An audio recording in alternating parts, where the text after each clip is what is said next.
You are now listening to Testimonies with Terry.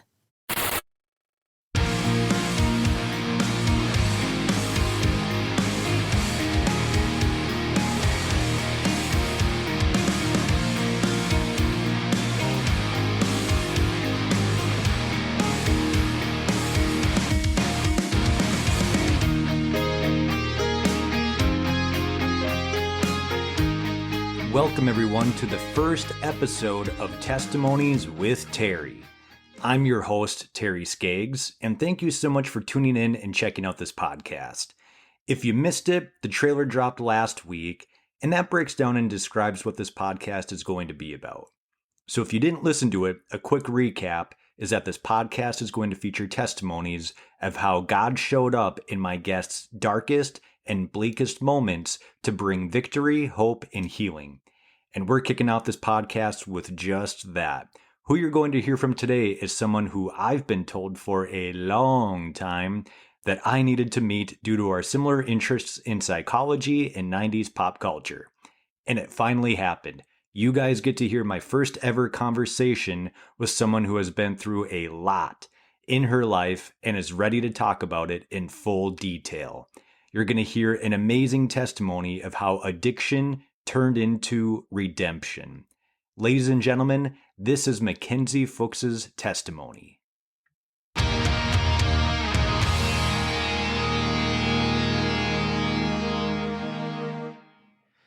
All right, guys. So I am here with Mackenzie Fuchs. Mackenzie, thanks for joining me. Yeah, thanks for coming in my home and talking with me today. I've known about you for a little while. You've, met my wife and hung out with her, but you and I haven't really had a conversation other than just kind of in passing. So I think this is kind of a cool opportunity for people to just kind of like hear us get to know each other. Yeah, it's exciting. I know we both have some similarities in our things that we like as far as like 90s kid stuff. So it's really fun and exciting. Yep. Yeah. So we're in Mackenzie's basement right now. And behind me, they've got 4 or 5 awesome pinball machines, Teenage Turtles and Ghostbusters and everything. So, Ken, what are some of your favorite like things from the 90s that you're really a fan of or passionate about? Yeah, I love Saved by the Bell. It's one of my favorites. I have like every DVD. And then another thing that I saw someone wearing, we were at Tilt Pinball Bar a couple weeks ago, and there was a girl wearing a Camp Anawana t-shirt, and I loved Salute Your Shorts. So that was such a good show. I just love 90s anything like caboodles, and just like looking back and seeing all the posts on Facebook about you're a 90s kid if you recognize this. And yeah, it's just fun. Yeah, I'm with you. I'm all about the 90s. Mighty Morphin Power Rangers is my thing. But for me, it's just an opportunity to kind of relive my childhood, and think back to the days where there really was no stress, no bills, no anything like that. You could just be a kid and have fun. What is for you? What is it about the 90s that just kind of keeps pulling you back to that time of your life? Yeah, I think it's just the innocence of everything. You really did like, I don't know, you were just so hopeful about what the future was going to be like, and your parents did know everything, and you weren't scared, you weren't hurt about a lot of things, and it was just, I don't know, there was an innocence about it that was so great. Mackenzie, why don't we just kind of start off with just kind of like your childhood, like where did you grow up? What was family life like for you? So I grew up in Albany, Minnesota. My parents were married. I have an older brother. We grew up on a golf course, and my dad owned a construction company.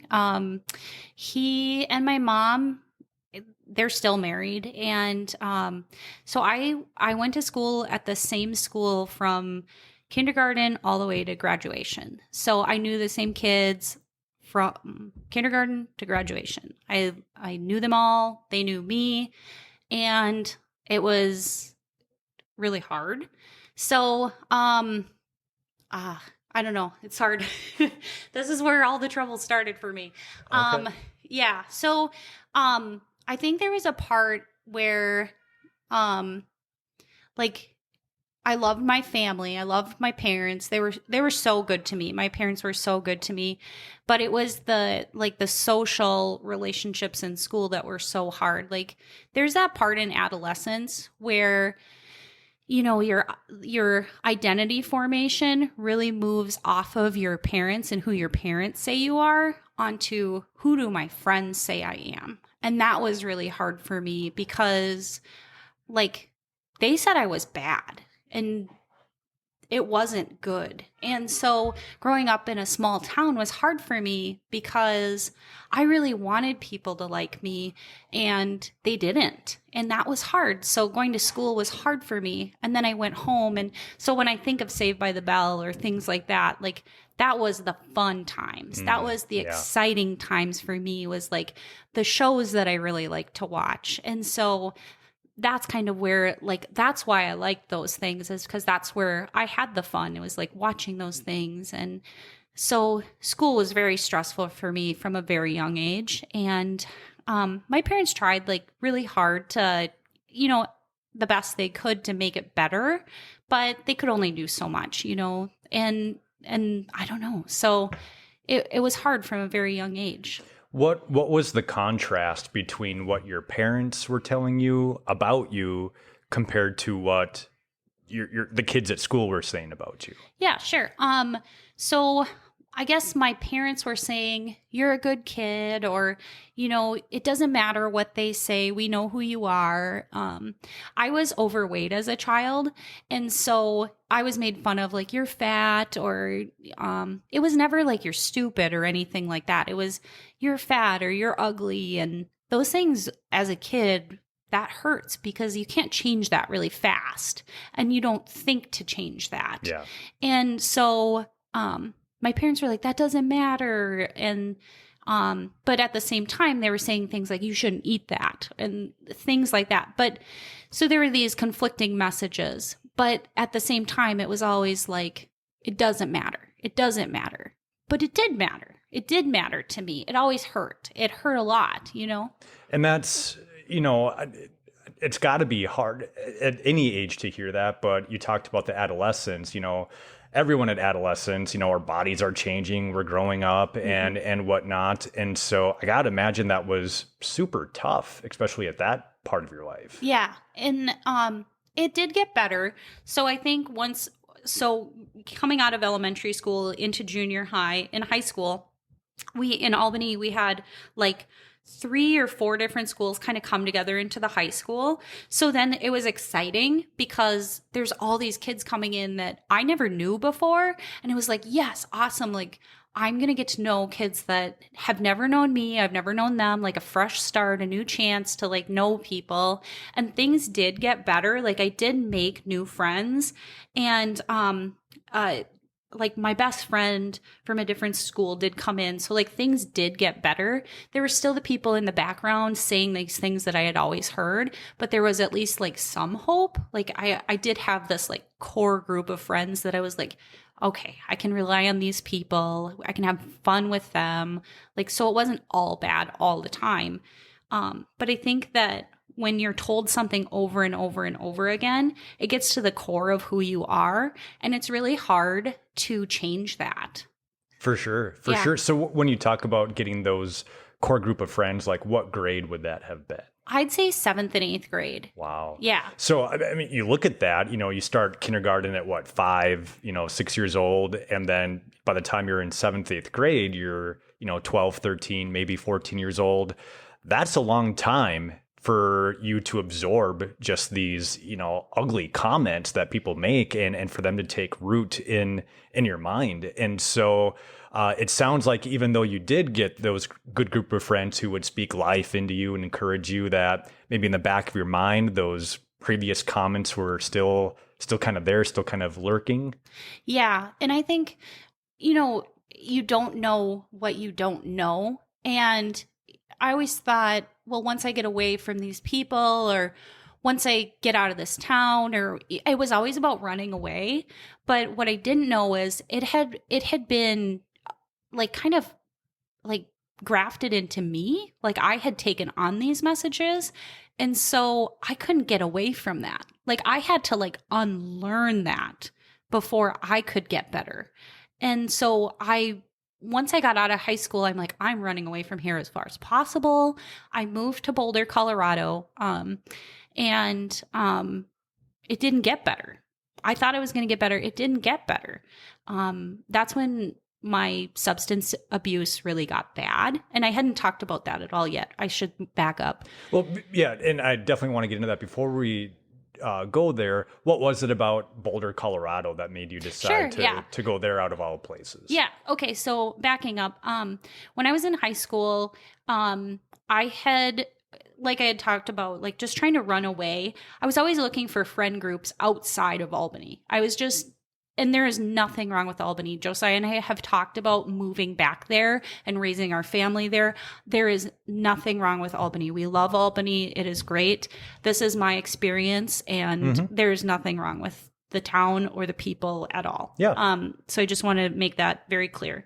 So I was just always looking to get away, to find new friends, so I started snowboarding because I thought that somehow made me cool, would make me likable. And I was really good at it, and I really enjoyed it. It was something I was passionate about. And I thought, well, I'll move to the mountains and I'll be cool and people will like me. And because it always had to be something I was doing or something that I could be to make people like me. I couldn't just be liked for me because that wasn't possible. Yeah. Like it always had to be something I was doing or something I was giving or something. It was always like out here or external, not internal. Yeah. I still deal with that. Yeah. Where you still feel like friendship and acceptance is based off what you can do, what you can offer instead of just who you are. Yeah. Yeah. And I don't know, maybe other people deal with that too. That's another thing I'm trying to learn is like how much of the things that I think are abnormal are actually normal. Yeah. Yeah. Yep. Well, and I think just by talking about this, we're normalizing it, right? Yeah. And just, I would imagine there's a lot of listeners who have similar experiences to that and similar feelings to what you have as far as just kind of that fight for acceptance and that fight for just love me for who I am. Mm-hmm. So kind of backing up again, then you move out to Colorado, think, hey, I'm going to live this snowboard lifestyle and make some new friends. So did that happen? Yeah. So I joined a snowboard team at our school. It was the University of Colorado at Boulder. They had a snowboard team. I joined it, and there was a lot of partying that happened. Boulder is known for a big 420 celebration, so like marijuana and things like that.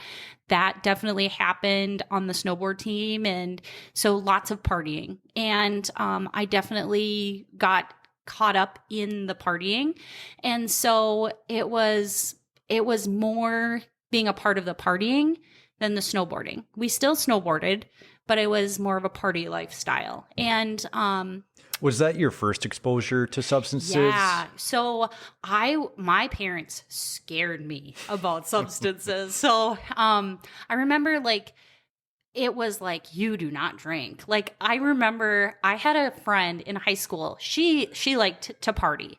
And so my parents always had like a fridge full of like beer and I don't know. I didn't even know.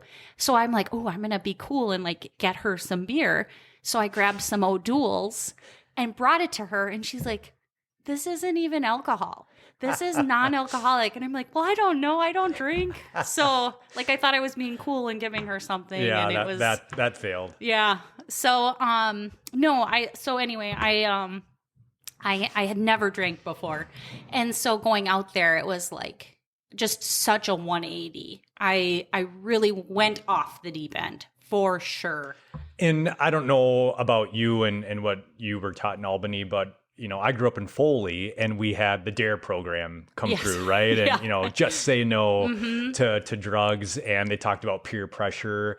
And when you were in Colorado, do you feel like your choice to actually start, using substances, do you feel it was more peer pressure based? Do you feel like it was more you wanting to cover up and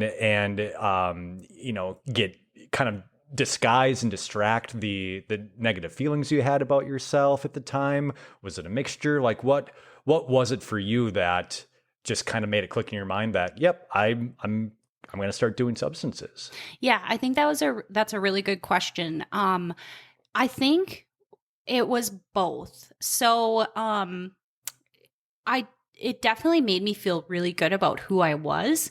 I was like, wow, like I'm actually like really fun, and I can have fun, and I can be funny, and I can be cool, and people like me. And then there was this part of it like, well, they're drinking, so I can drink. And it was kind of a mixture of both. Mm-hmm. Yeah. Yeah. Yeah. And so when you talk about using substances, did you have a substance of choice that you would go to? Yeah. So definitely just like alcohol for sure at first.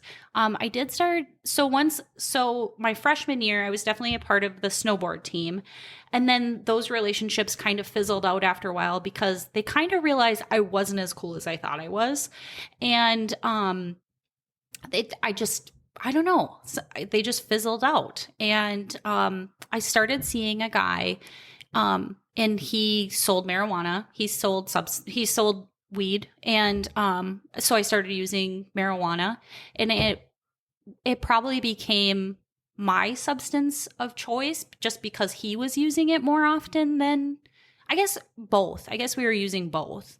But yeah, so while I was with him, it was that because it was there. I guess I never got into anything really illicit. But I guess that's all. It depends on who you talk to, what illicit is. Sure. Yeah. Sure. So drinking alcohol, using marijuana, you said that it helped you feel better about yourself.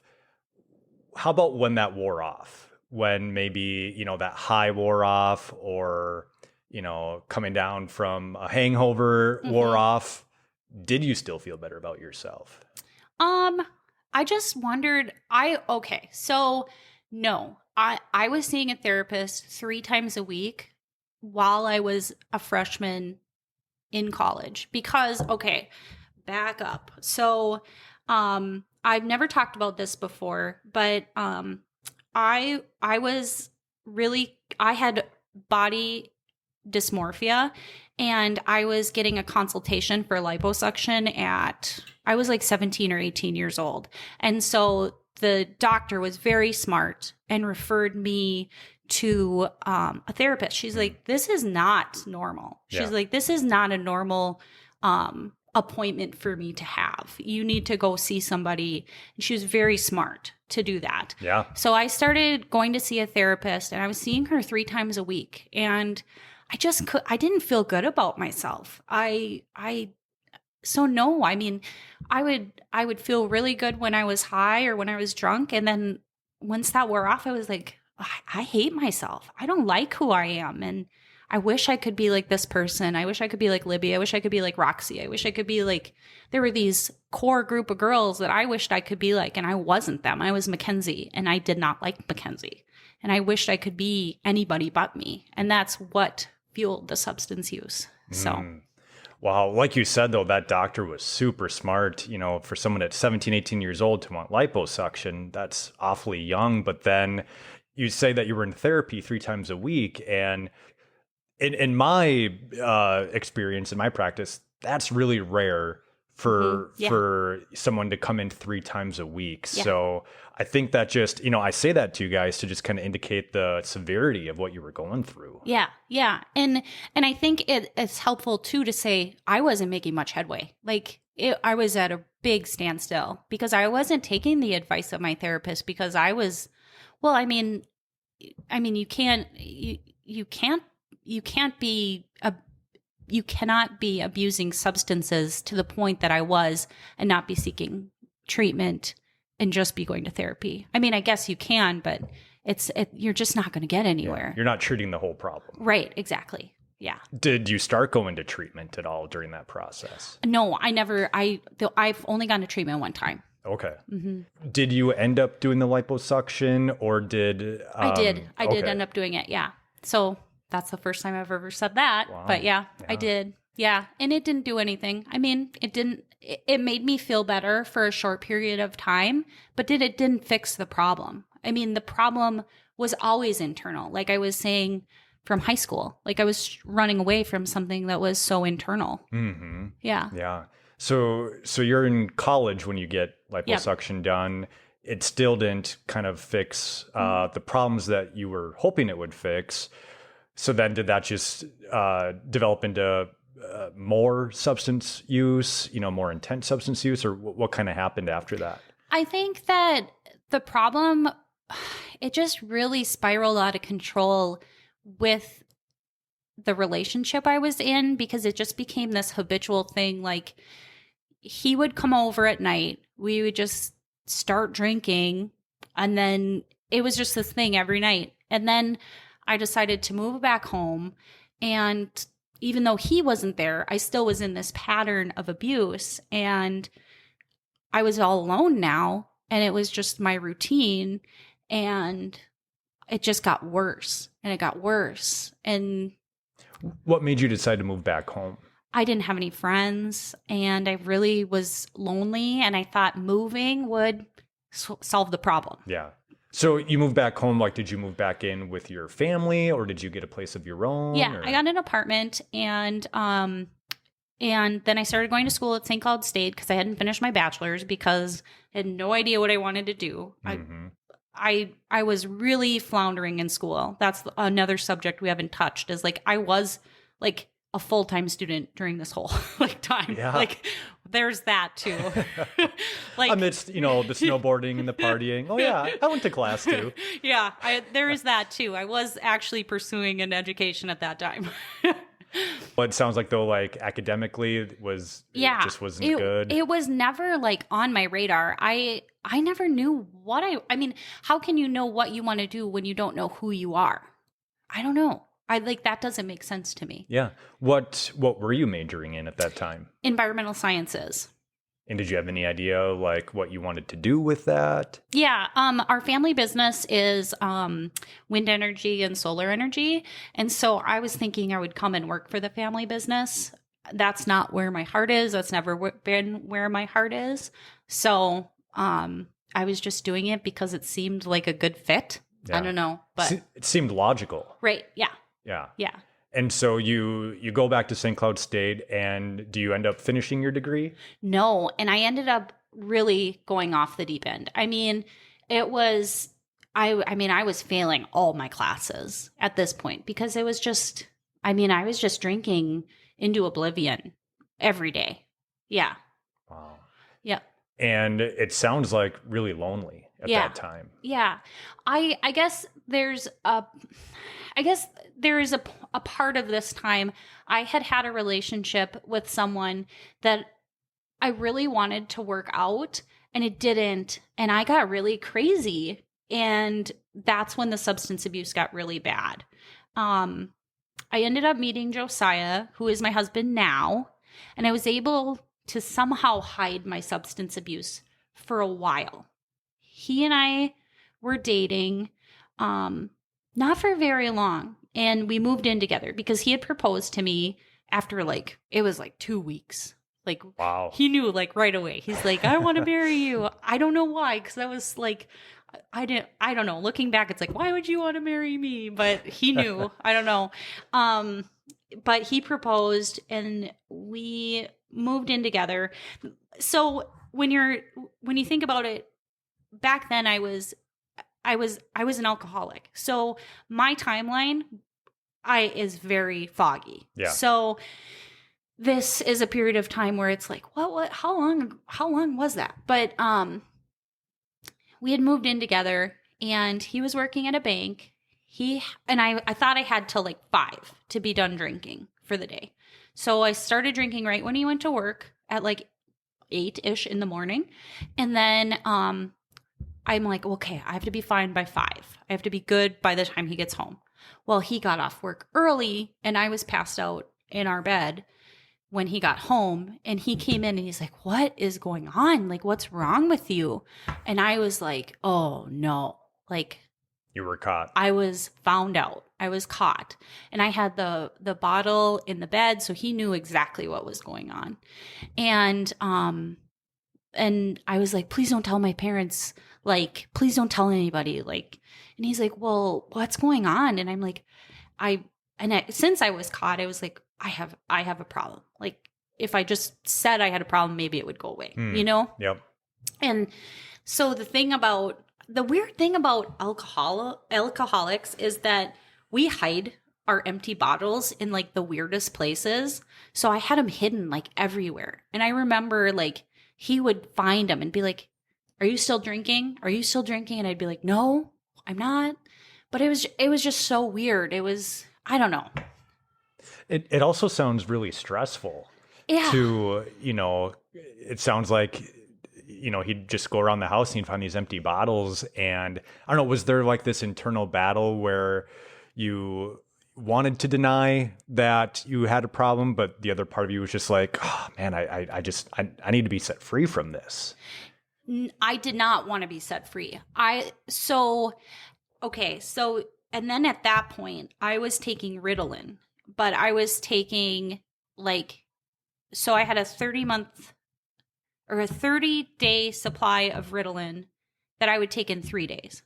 So I was abusing a Ritalin prescription as well. So and what was the reason for Ritalin? I had a diagnosis of ADHD. I thought the reason I was failing in school is because I had ADHD, but the reason I was failing in school is because I was an alcoholic, and that just did not work out well for me. Yeah. So anyway, so I was just a hot mess. I was either abusing Ritalin or I was abusing alcohol, and I remember being in our living room and thinking, how can people be happy? How can I see people outside being happy? Like, what are they so happy about? I honestly remember sitting there thinking, I will never, ever, ever be happy about anything in my life. What's the point of stopping drinking? And I always think about that because my life now is so, so, so good. I wish that alcoholics could see the best day of their life on the worst day of their life. Wow, that's a good word. Yeah. Yeah. Because it's just it really is so good being sober. When you would see people be happy, what did that look like? Like for you, what did happiness actually look like? It looked fake. It looked fake to me. Yeah. It looked like I was so angry. I was so angry all the time that I thought that there's no way anybody could be happy. Like that looked fake to me. It looked like it just looked fake. Yeah. You meet Josiah, you get engaged. 2 weeks later, you are found out, to be an alcoholic by him. What happens next? Yeah. So I try to keep it together. I do relapse. I think I had it together all of 2 days. Like I stayed sober for 2 days and I relapsed, and he's like, I'm going to go and tell your parents if you don't. So I don't know what, as an alcoholic, you're up at the weirdest times of the day. Cause I remember driving over to my parents at 2:00 in the morning. And now I'm like, why were we doing that? Why were we going to tell them at 2:00 in the morning? Why weren't we just wait till 8 or 9? Right. But yeah, so we went at 2:00 in the morning and rang the doorbell, and they're like, what's wrong? What happened? And I went in there crying, and I told them I have a drinking problem. And it was you saw in their faces, all the pieces come together. Because one, I had been stealing from them. money, alcohol, like all sorts of stuff. And 2, I was so mean to them. Like I was so awful to my family. Like I would snap on them. I would like, I was so awful to my mom, especially. And, like, I think the thing I regret the most is the way I treated my family. And so it just all came together for them. And they, more than anything, they wanted to help me.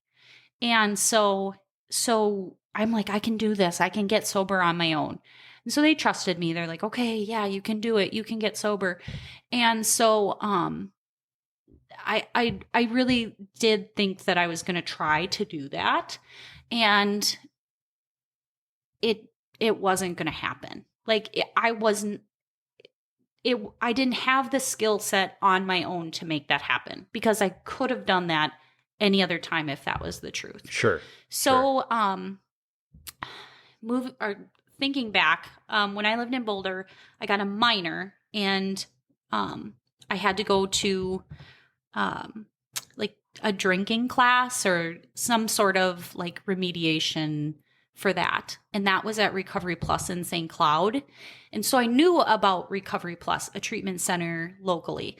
And so I was like, well, I know about this treatment center that I had gone to previously just for these remediation classes where they talk to you about, not drinking and driving and things like that. I'm like, well, I know about this treatment center. I can go there and see if they'll do treatment for me. So he's like, well, when are you going to, like, this was the hardest day of my life, I think, was this, it was this internal struggle, like this evil side of me butting up against this, like, it's almost like this freedom or relief side of me, just wanting, they were just going head to head. And, like the drinking side of me wanting to stay drinking, and this treatment side wanting to get help. And my dad just broke down on my floor crying, and he's like, I don't want you to die. And wow. I don't think if it wasn't for him saying that, I don't know that I would have gotten help. Wow. And I just, like, he means so much to me that really broke me. Like, seeing how much it hurt him. Yeah. He deals with a lot of stress, but nothing ever has brought him to that. And so I knew how much I meant to him, and our relationship had been riddled with stress. So we drove together right after that. We got in the car. We drove to Recovery Plus. I lived not even a mile from Recovery Plus at that point, which was really a cool thing. Yeah. So we got there, and they got me in for an assessment, because when somebody goes to treatment, they have to assess how much they're drinking to see, if they have to hospitalize them to help them withdraw from whatever they're using. So luckily, I was not at that point. And they did my assessment. They said, yep, you would qualify for treatment here. And I started treatment, I think, like, if not the next day, like the next week. And so October 15th of 2011 is the day that I became sober, and that I'm coming up on 10 years of sobriety. That's amazing. Yeah. That is super incredible. It's so cool. I want to get into what rehab was like for you. Yeah. But before that, you talked about during your use, you didn't treat your family nicely. No. You were mean to them. And so here you come knocking at their door at 2 a.m. They take you in, and it sounds like they just loved on you. Like they didn't harbor any like grudges against you or anything like that for, stealing from them. They just loved on you. And, you talked about your dad breaking down. What was that like, just feeling and experiencing that love from your family? And it sounds like one of the darkest times of your life. Yeah. I think it reminded me when I was a kid again. because I missed that so much. Like, that's who I remembered them being. And I think as I grew up and I thought I knew better and I thought I was smarter than them, they became a little bit more callous towards me. And I think just breaking down and needing their help again, they really offered me that unconditional love that I missed so much as a child. Yeah. Yeah. That is awesome. I just think of the prodigal son in scripture, Right. in the gospels where, one of the boys just kind of takes off and lives that party lifestyle and ends up just, kind of falling on his face and comes back to his dad and, is kind of worried, how is dad going to respond? How am I going to be accepted, or will I be accepted? And dad just fully embraced him and loved him. And that sounds exactly like what happened in your case. Yeah. And the brother in the story was like, what's going on? But my brother wasn't like that. He was like, oh yeah, that's awesome. So you had his support too. Awesome. Yeah. Awesome.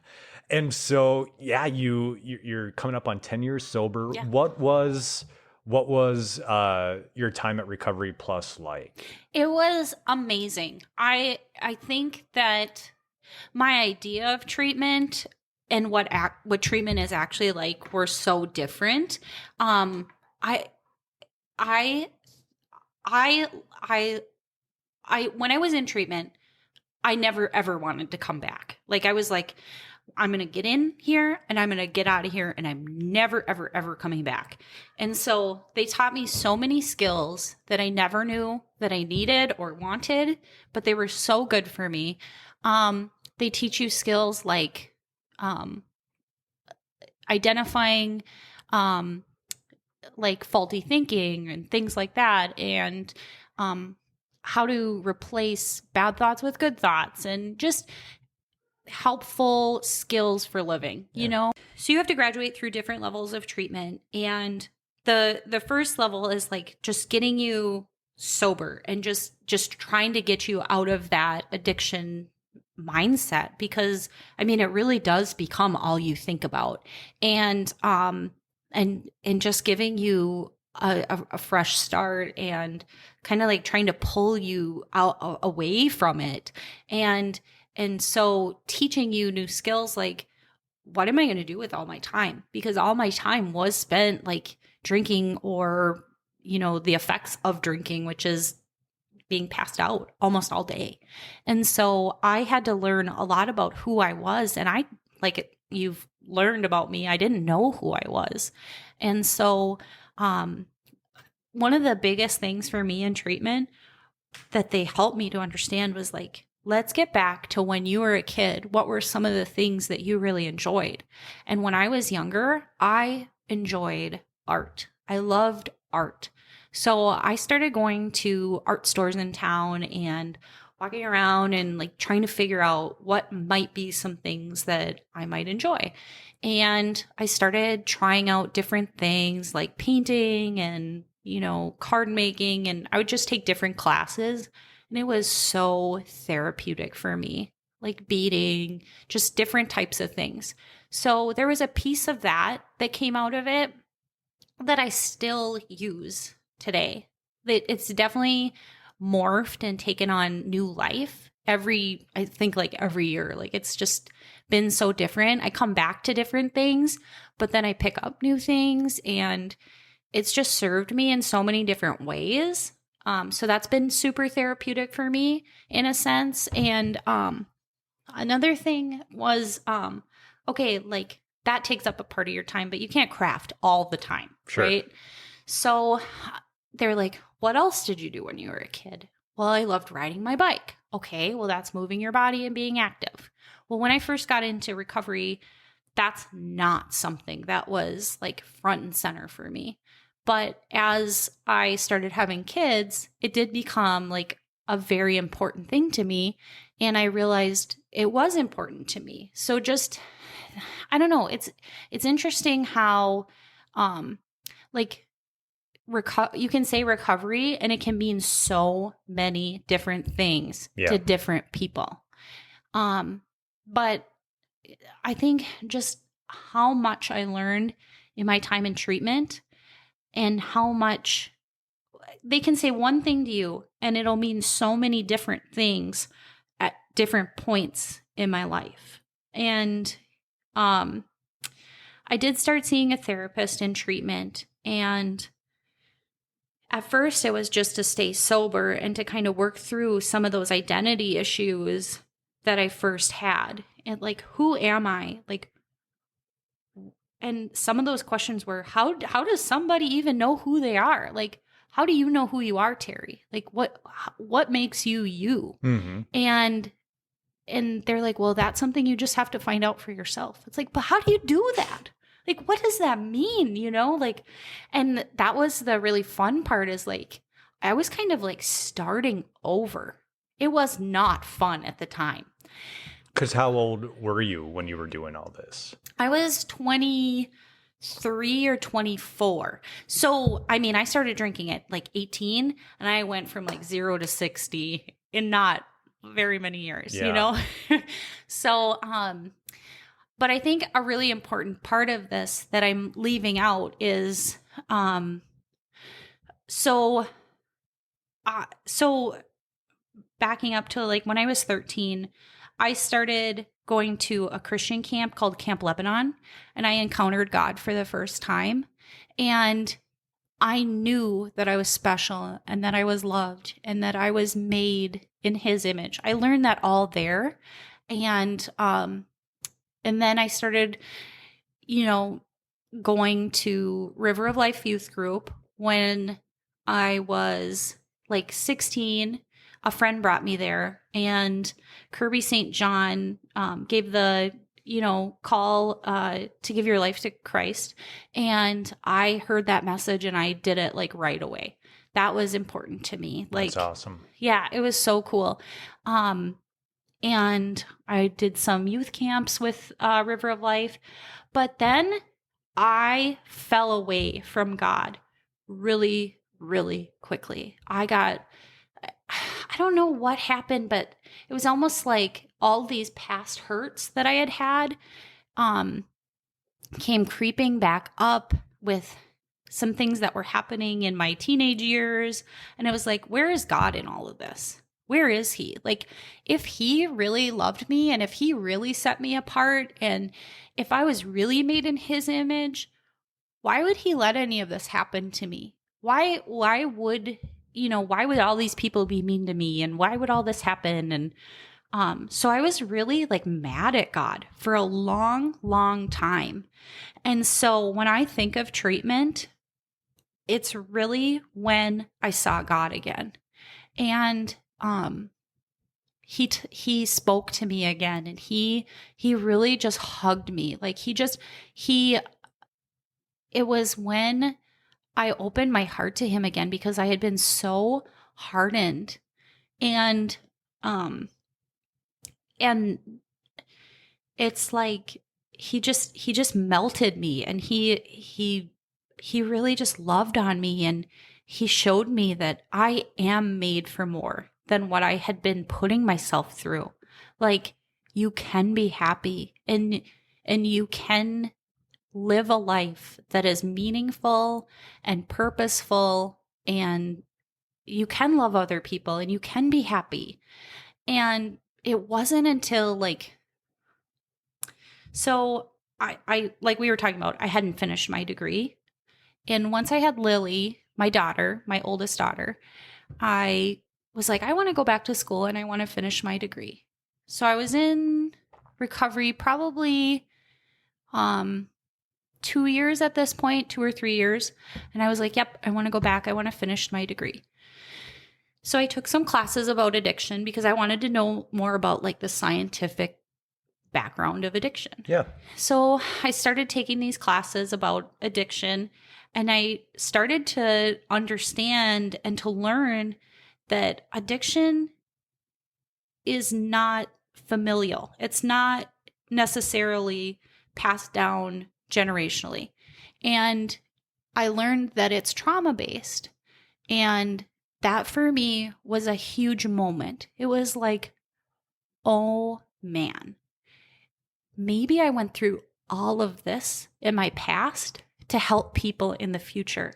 Like it gave it meaning. Yeah. And that was huge for me because I think giving meaning to hurt, I don't know. I've heard the saying, your greatest test will become your greatest testimony. And so I can just see so much glory coming out of like all the hurt that I went through, you know? Praise God. Yeah. That is so cool. Yeah. When you say that addiction is rooted in trauma, and I definitely agree with that, I think a lot of people, when they hear trauma, they just think of like, people that served overseas, in the army, or people that were raped, or people that, were exposed to like a mass shooting or something like that. And those definitely are traumas, but traumas can include being told just nasty things about yourself over and over again. Like it doesn't have to be like this huge, like, catastrophic thing that, constitutes a trauma. It can be our words, as you were talking, I just thought of that phrase that I was taught growing up, and I think maybe you did too. A lot of kids did, but that whole sticks and stones may hurt or break your bones, but words will never hurt you. And what a load of crap that is, right? Like words are super powerful. There's a reason scripture says that the tongue is the strongest part of our body. We can use it to build people up or destroy people. And so what was the process of kind of going through that trauma and addressing it and dealing with it instead of running away from it and disguising it with alcohol? Yeah, I think I think that this is something that I'm going to have to peel back for the rest of my life. I mean, I really do, because it comes out in so many weird different ways. Like, but initially, just hearing that addiction is rooted in trauma was so validating to me, because going to treatment, it was like, well, it probably came from one of your family members. Well, neither of my parents were alcoholics. So it was like, well, I'm just the weirdo here that, is just the weird alcoholic that, Sure. I don't know. So it was so validating to me to hear that. And then I started to understand and name my trauma.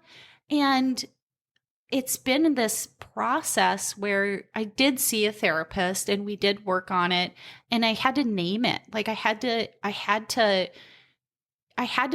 name the things that were said about me that weren't true. And I had to go to the Bible and see what was said about me, that see I am truth. Yeah, that I'm dearly loved and that I am chosen, and just, I have to speak those words over my life, because that's the only, you think about it, all of those years I heard, the bad things.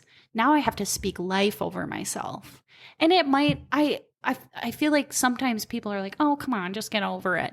But it's like, this is my life and this is my reality and this is my truth. And it's like, I'm sorry that you don't understand it, but I want to live my best life. Yeah. And it's okay if you don't get it, but just let me live my life. Yeah. Amen. Amen. When you talked about God melting your heart, did that just kind of take place spontaneously, like in just a private moment for you? Or what was that? Did that include going back to church or having a friend, speak into your life? No, it was like, he just like exploded into me. It was so funny. It was like, I was just there and they were talking about higher power. And I'm like, you mean God? Like, like it was like all of a sudden I remembered like God, like, they were talking about higher power. And I was like, God, and I understand that everybody identifies that differently in recovery. But for me, that's what that is. And God really did. He was like, yeah, I'm still here. Because my God has a sense of humor. Yes. Amen. Amen. You were in treatment for 2 to 3 years? Or seeking out help at Recovery Plus for 2 to 3 years? Or what No, was... I was at Recovery Plus. I think it was like, so the aftercare program, I think ended up being like, I think I was there for like 6 to 12 months.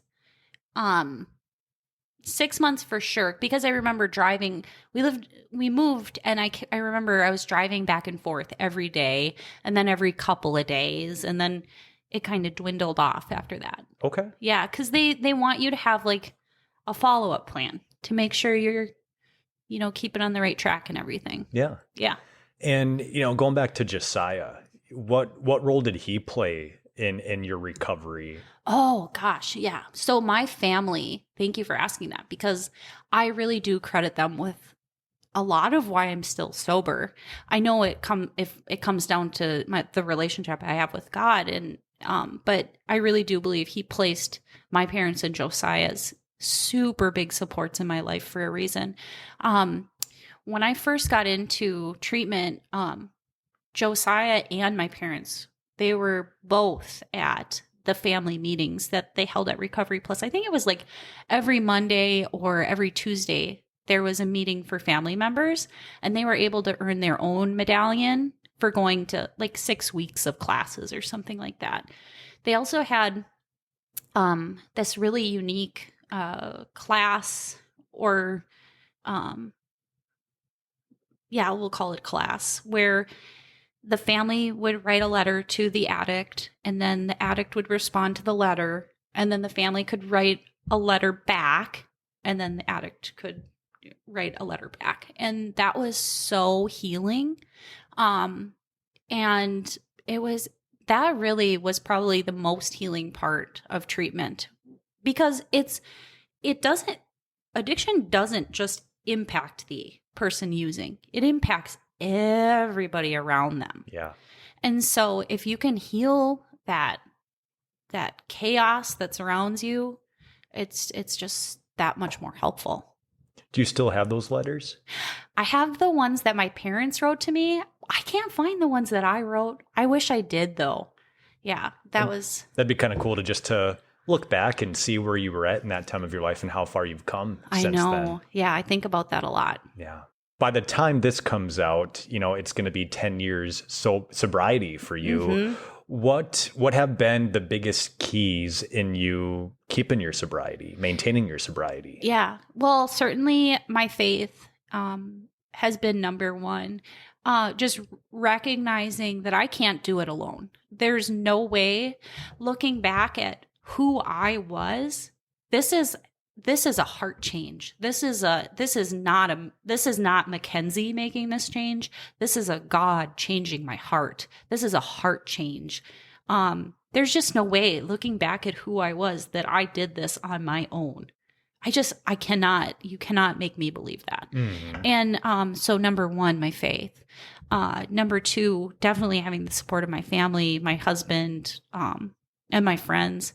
That's something that I didn't really talk about, but I was like, because of the past hurt, I was very scared of having relationships with people.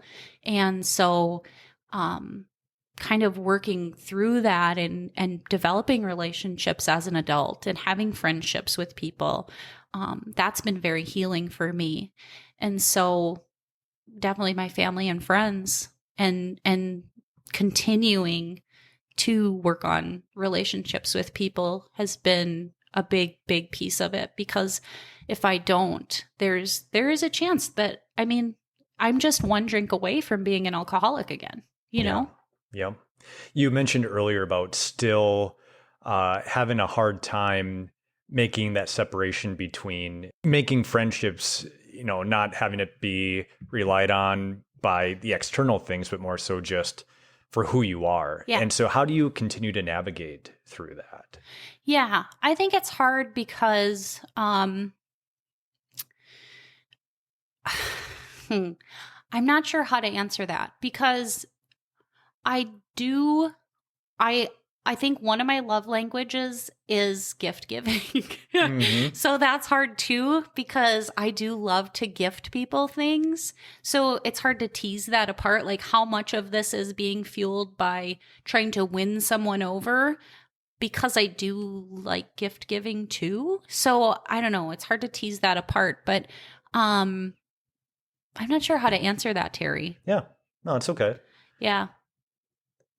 I think more so for me, the hardest thing about friendships is that not so much that part of it, but I think the hardest thing about adult relationships is feeling scared of being hurt and truly showing people who I really am, because I know that I'm a good person. But then being afraid that once you know who I am, that I'm just going to be hurt. And then, I don't know, the relationship I built with you is going to crumble or something like that. Yeah. I don't know. It's like a real fear for me that I have to just deal with. Yeah. Yeah. And it goes to show the power of, again, those comments that were made to you as a kid, and just how, even though you've gotten so much healing over the years, that those things can still linger. Yeah. But man, with the grace of God and the continued support of your friends and family, I have no doubt that you're just going to continue to become more confident in who you are, and maybe have an easier time letting your guard down and letting people see the real you. Yeah. Because again, folks, this is the first time I've gotten to talk to Mackenzie in a setting like this, and holy cow, this is an awesome person I'm talking to here. Thanks. Mackenzie, you mentioned finding purpose in your trauma, and you took some classes on addiction. And so tell us kind of where that path led you. Yeah, it's super cool. So, really, I didn't set out to, like I had said, when I went to treatment, I never, ever, ever wanted to go back to a treatment facility. And God was like, well, let's slow down a little bit here. So I went back to school and I took classes in addiction, and I was like, oh, I really like this. This is cool. So he's like, okay, well, maybe you should go to school for that and go back to the treatment center, but as like a therapist and not, in treatment. And so man, my grades were so bad. I think I was at like a 1.89 or something really bad. I mean, I was failing out. So, worked really hard. I think I had enough credits to get like a general BA in general education or something like that. And so somehow I was able to get a bachelor's, able to get my GPA enough to graduate with what I had to get done. And then there was this opportunity that came up through one of my professors in the addictions class that I took. She's like, you're so good in my class. You should, you ask all the right questions. You seem really passionate about this. You should look into our master's program for addictions counseling. And I was like, really? I don't know. I mean, a master's program, that seems like kind of above, where I'm at. And she's like, yeah, just look at it, just see if it interests you, see what you think. So I'm like, okay, well, so I looked at it and I was like, wow, I don't know. The requirements seemed, like they wanted you to have like a 3 or a 3.5 GPA. And I was like, well, that's out the window. And, wanted some like recommendations from professors. I could do that. And, so I was like, well, I prayed about it, I tried, I applied, and I ended up getting in. And I was like, wow, like that was just a big, like huge thing for me. So I went through the program. I ended up getting a 4.0 in the program. Wow. Yeah, it was huge. I was in their, what do you call it? Like their fraternity. I don't know, like the master's program. Like it was called Chi Sigma Iota. Oh, okay. Yep. Like, I don't know, like Greek program or whatever. Yeah, no, I think that's, fraternity. Yeah. Yep. Okay. So, I was in that, and, had honors. That was pretty cool. So I don't know. It's such a, I don't say that to brag. I say that as like such a redemption story. Amen. Of, okay, look where I was at to where I was, like where I ended, you know? And so, but yeah, so it was just such a transformation. And I was able to work with women. The best part was working with women going through early recovery and just believing in them. My favorite part of working with these women was unconditional, positive regard, believing in them no matter what, and believing the best in them no matter what. You know, I think when you believe in people, it really changes how they feel about themselves. And I don't know, it really, when you continue to, you can believe in somebody one time or two times, but when you continue to believe in somebody, it changes the way they think about themselves. And you could see these women just transform. And my supervisor and I, this was something that she and I did together. And it was like, these women just changed before your eyes. Like, they got jobs and they were so excited to come and tell you they got a job. And it was just the coolest thing, you know? Wow. Yeah. Talk about God using the mess that you've been through in your life for good. Yeah. You know, I think that's just written all over your story. You talked about people believing in you in so that you can think differently about yourself. I even think about that professor that believed enough in you to encourage you to join the program. Yeah. Because if it wasn't for her, do you think you would have sought that program and out? You know what is so interesting is there are people that God, I really do think God has used people throughout my journey to encourage me along the way. Because I didn't share, but when I was trying to figure out who I was, one of the things they suggested you do is volunteer to try to figure out, you know, where's your heart at? You know, what might be the things you care about? So I was volunteering at Catholic Charities, drop-in center for people with severe and persistent mental illness. And I was their intake coordinator.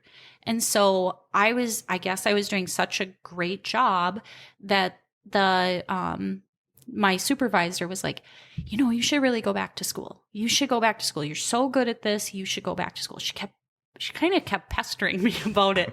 And I was like, you think so? I don't know. I'm not that great at school. Like, did not believe in myself. She's like, and then she got her supervisor to start telling me to go back to school. Like, you're so good at it. You should go back to school. And then she got that supervisor to, like, I had 3 people at Catholic Charities telling me I should go back to school. It was like, okay, I'll look into it. And that's where I got the idea of looking to see how many credits I had, because the kind of like the head person at this part of Catholic Charities was like, well, I got my generalist degree because I had so many credits. And that's where I got the idea to even do that. So had it not been for these 3 amazing women at Catholic Charities, I don't know that I would have even known about that, you know?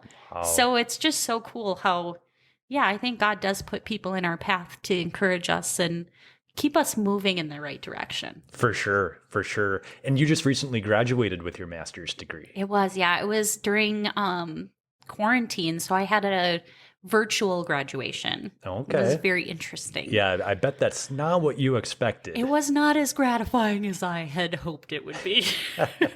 Yeah. So what are your plans now that you are, graduated, you have your master's degree, and are you a licensed alcohol and drug counselor? I sure am. Yep. Mm-hmm. That's awesome. Yeah. What are your plans with that? I am not sure. I had been accepted to a doctorate program at St. Mary's in the Twin Cities it was a doctor of psychology, and I was pursuing that. And then they had shut down the elementary. I have 3 kids, and they shut down the elementary schools last fall, and I wanted to homeschool my kids. And it was just way too much to try to homeschool and do a program like that. And God really put it on my heart to be home with my kids. So I did step back from that. I think in the future, I definitely like to still pursue a doctorate. I really, they say you pursue a doctorate if you want to research. I definitely want to research so there's something called, you're going to be familiar with this, but I just want to, it's the Adverse Childhood Experiences Survey. Yep. I think they do a really good job of outlining trauma in the home in this survey. I think that it could go further in understanding trauma outside the home, like in school, like I experienced. I think that that's a missing component of it, and I'd like to understand more about that. So I think if I were to go back for a doctorate, it would be to understand how there's some of that external trauma that could be worked into that potentially. That's incredible. Yeah. That is incredible. Yeah. What would you say to people listening to this who are struggling either with addiction, with body image, with just not knowing who they are? What advice would you give them? I would say to seek out a trusted friend or family member, and if you don't have that, find a therapist that you can talk to, and ask them or find help somewhere. That can be a really hard thing to do when you're in a really dark spot. So I would say if you can't do that, pray and ask God to reveal it to you. It can be a really hard spot to be, especially if it's a really dark part in your life. But I would try to find somebody that you can talk to about it. Yeah. Mm-hmm. So cool how, like you said, how God really redeemed everything that you've been through and given purpose for everything that you've been through. And it's been incredible getting to hear your story. And I'm excited for everyone else to listen to this as well. My final question for you, Mackenzie, you talked about not knowing who you were for a good majority of your life. So asking you today, who is Mackenzie? That makes me really excited. I am the coolest person ever because I can answer that question. Awesome. I am a baker. I love crafting. I am a wonderful mother. I'm a wife. I love pinball. I'm looking at my pinball machines. I'm funny. I'm a nerd. I'm a Disney fanatic. I wouldn't say a runner. I'm more of a jogger. Yeah, I love cycling. There's a lot about me that I could keep going on and on and on. But it's just so cool I'm still discovering who I am. Well, Kenzie, thank you so much for coming on here and sharing your story. It was wonderful getting to meet you. And I'm so thrilled that people are going to be able to hear your story and hopefully connect with it and be encouraged and be inspired by it. Yeah, thanks so much.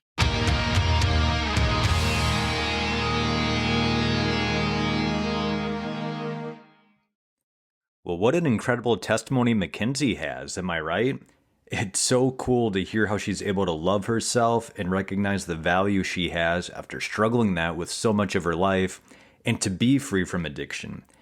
I really hope Mackenzie's testimony inspires and encourages anyone currently struggling with alcoholism, body image, or addictions of any kind.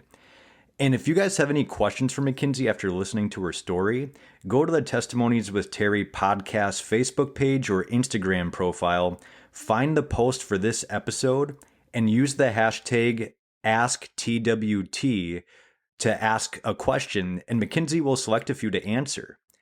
Thanks again to Mackenzie for being so raw and transparent with her story, and thank you for taking the time to listen.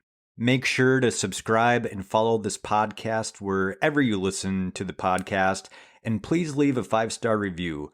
Reviews are super important to the podcast algorithms in terms of giving this show visibility and making it easy for people to find.